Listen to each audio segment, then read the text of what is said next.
start off with, in this room, beautiful. It's in the nursery, baby to be.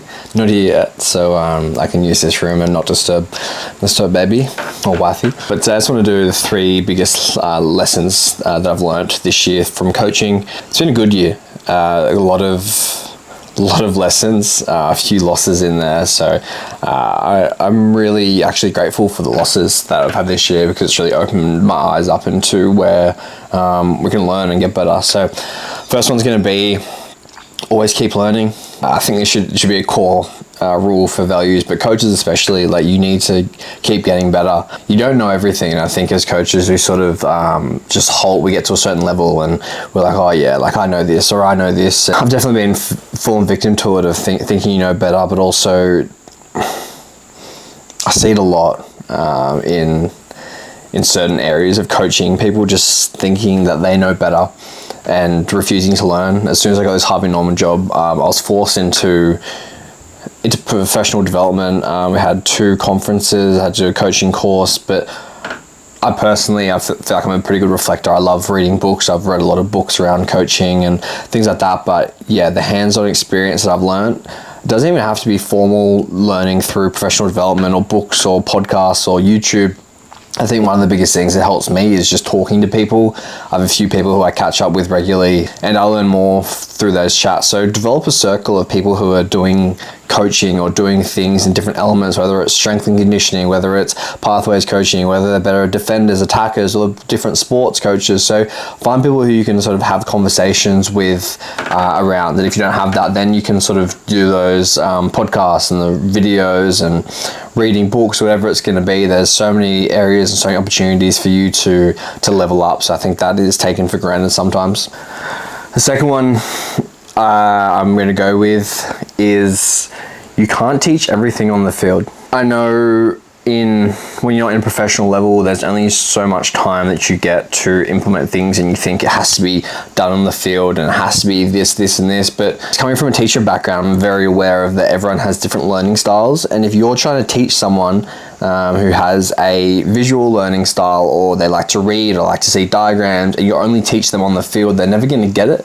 One of the things that I think has been really beneficial this preseason is implementing video. I've seen a large increase of understanding, I think, using video, getting the drone up, and obviously you don't have access to that, but everyone has a phone. Just get someone who's not training, get a phone, stand behind videos. Like, I reference my golf swing a lot. When I swing the golf club, I have the most pure swing. It is beautiful. It does exactly what I wanted to do until it hits the ball. And then I see a video and I'm like, that's not what I thought it looked like at all.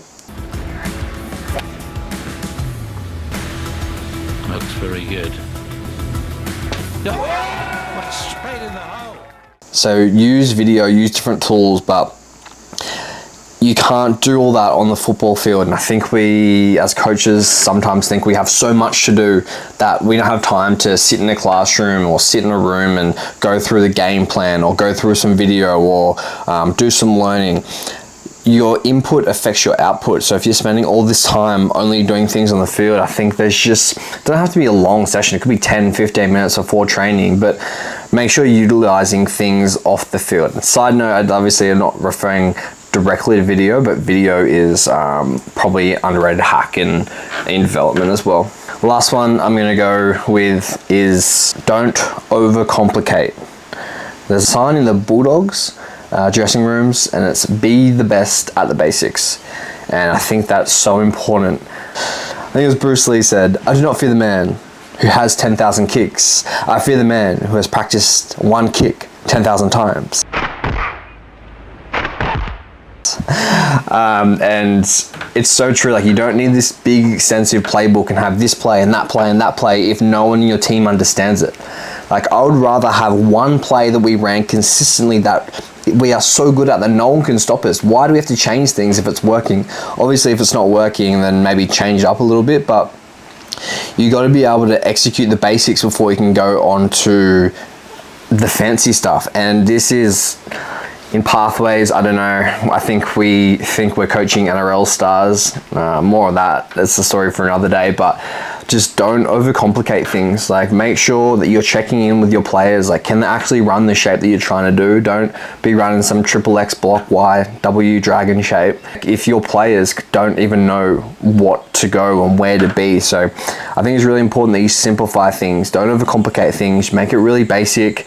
Once you nail the basics, then you can start to expand a little bit. But I think that was, one of the biggest lessons this year is just start basic, start really simple, and then once you've built on that, add a little bit more spice to the play. That's my 2025 yearly learning. So I thank you for watching. I hope you've had a great year, and here is to 2026.